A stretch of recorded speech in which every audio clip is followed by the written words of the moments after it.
every claim I make is backed up by proof, linking to a study or, something like this. Mm-hmm.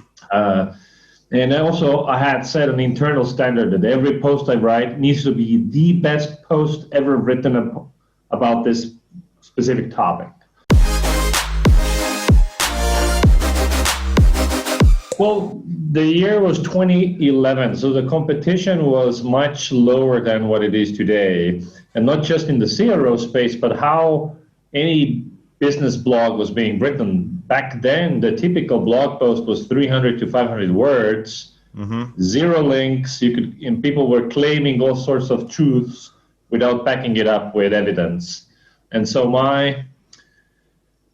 before I launched the blog, I did this competitive analysis of like what are all these blogs out there and what are they doing and how can I fit in and stand out really, because it's about being an upstart and you want to make your mark. And then I chose a strategy. It's like I only write long form posts.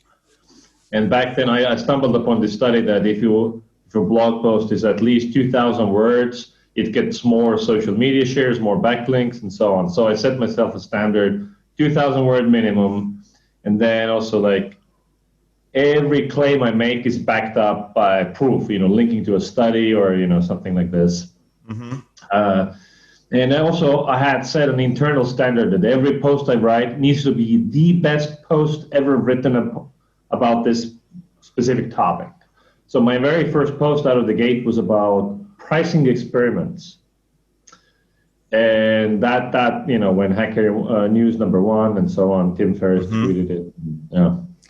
So you found a formula and then you're like, wow, I got something now. And you replicated that. Is that right? Replicated it. And not every post goes viral, but basically they were good and they stood out because they were obviously clearly better than alternative, I don't remember exactly who had a CRO blog back then. Not very many people. I think Invest had a blog and maybe Wider Funnel had something. But I don't think they're even now taking blogging seriously.